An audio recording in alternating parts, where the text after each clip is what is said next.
Hey guys, what's up? So we're getting right into our Maraudon farming run. With finishing the Scepter quest from Maraudon, you can teleport right into the waterfall. So that is what I did. Got to the waterfall, and I'm running straight to the Goblin boss right away.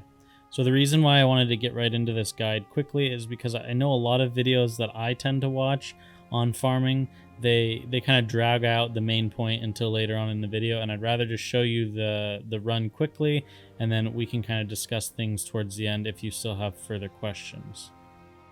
Okay, so let's speed this up. Here we go. We're making our way towards the Goblin boss. Obviously, some of these packs are very, very hard to avoid. I almost always pull these little worm dudes. So I just gather both groups of the worm dudes up, and then I just AoE them with Hurricane, and then I switch over to Bear and just kind of finish them off. The build that I'm actually in right now is not Feral. I'm NS Moonglow, so I'm like a healing spec, and I'm wearing healing gear. So definitely not the fastest you can do this.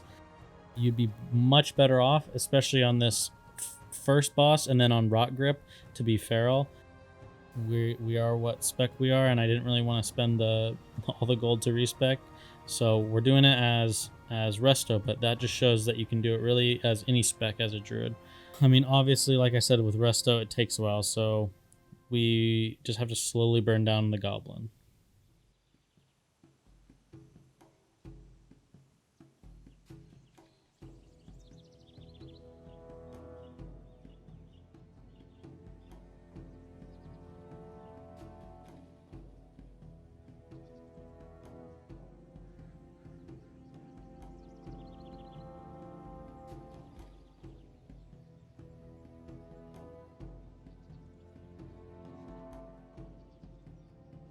Okay, so we killed the goblin.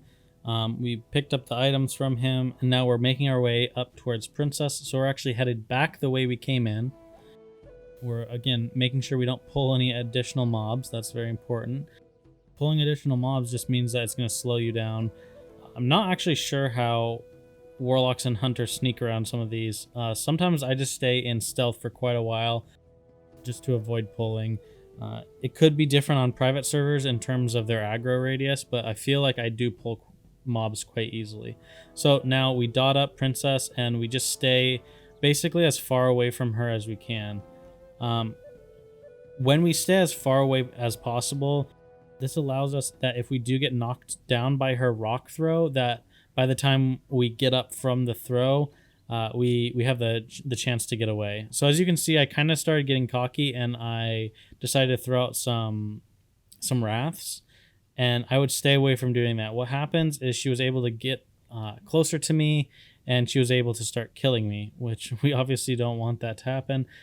You're just focus on just using your dots. You can do this in any gear. I'm in almost all healing gear, so I don't really have any spell power. So I would be able to kill her just as fast if I was in the very, very basic beginning gear.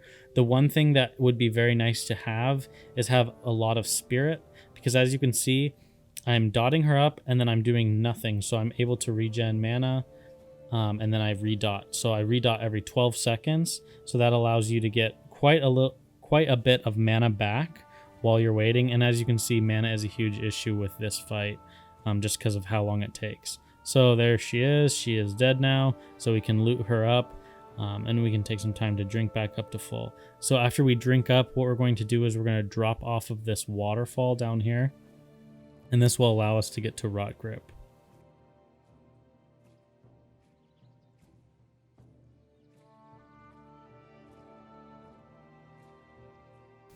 Okay, so this will be the last boss that we kill. This is Rot Grip. He's very easy if you're Feral, easier than any of the other bosses. However, I'm not Feral, so it's going to take me a while to kill him.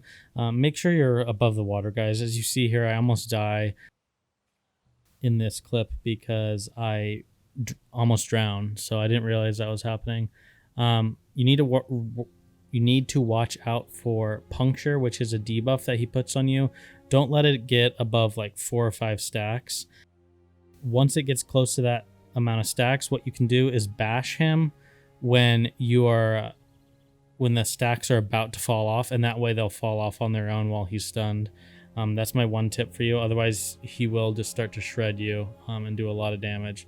So at this point, we can go ahead and log out. Again, on classic servers, guys, the whole camping thing isn't working right now. It won't put you at the start of an instance. You can't reset instances with a script. So I don't know if they're going to be fixing that or if that's intended. And this will slow down your farming method. You'll have to either let yourself die, or you'll have to try and use like a Hearthstone method where you get ported out of the dungeon. So that will, like I said, slow you down on certain things. Okay, guys, so that's how you do the Mara farm. On a druid, it is definitely not as fast as hunter, and then I'm not sure on speeds for warlock, but it could be comparable, if not a little slower. Probably depends on your gear and also what spec you are. Like I said, Feral will be easier for 2 of the bosses. And then, like I said, Princess, even if you run out of mana, you can just continually kite her. So it doesn't really matter what spec you are. Obviously, having both dots is going to make the fight much faster. If you only have Moonfire, it's going to take a while. But like I said, like Heart of the Wild NS, a spec like that, you'll have both dots as well, even if you're Feral. Okay, that being said, guys, Maraudon farming really isn't the best way to make gold. It's a for sure way of making gold, and it's a way of making gold where you're uncontested. Obviously, out in the world, you'll have issues with PvP, and you'll have issues with farming spots and farming locations being taken up by other people. That being said, you're probably better off with Lasher farming in Dire Maul. However, I will talk about one item in Maraudon which makes it completely worthwhile, and that is the Blade of Eternal Darkness. Okay, so if you're here for the Maraudon farming, that concludes it. At this point, we're going to talk about the Blade of Eternal Darkness. Okay, so this one-handed dagger, guys, drops off of Princess herself in Maraudon. Now, it does have a 1% drop rate, so it is very, very low drop chance. However, this weapon is so strong. Now, it doesn't have any stats whatsoever, so no intellect, no stamina, no spell power, nothing like that. However, the on-equipped chance is really, really good. It has a chance on landing a damaging spell to deal 100 shadow damage and restore 100 mana to you. Now, this is a very, very, very strong proc. On paper, it sounds good, but it's not really until you've played with it that it seems as strong as it really is. Now, it does seem to have about a 10% proc rate, which is actually fairly strong. And I did do a lot of testing on private servers, and I know private servers proc rates are pretty wonky. However, I was reading through comments on Classic DB from, back in Classic, and it seems to be right around that same proc rate is what other people were seeing. Now, this procs off of direct damage, so it doesn't proc off of, say, Moonfire dots or Nature's Swarm dots. However, it does proc off of the initial damage of Moonfire, and it procs off your Wrath and your Starfire. Hurricane, it doesn't seem to proc with. However, it does proc with other AoE spells on other classes, so it might just be a bug or an issue on these private servers, and we'll have to see when it gets implemented in Classic how it works. But this weapon is really strong, guys. With a 10% proc rate, some people have done some math in the comment sections of Classic DB, and the numbers really speak for themselves. Having a weapon that has this proc rate not only helps you as a balanced druid with mana issues, but it also adds a little bit of burst damage with that shadow damage that it performs, and it adds up over time is what I'm trying to say. Now, this is just another bonus for farming this dungeon.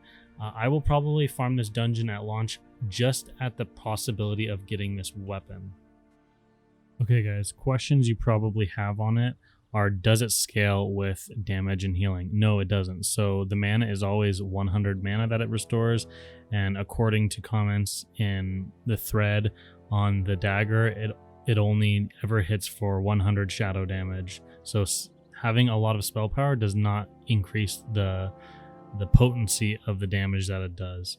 Another question that people probably are wondering is, do any kind of damage increasing effects, does it have any effect on it? And yes, it seems like when you have berserking or something like that, you do get extra damage. Warlocks and shadow priests also get the extra damage off of things like shadow weaving or misery.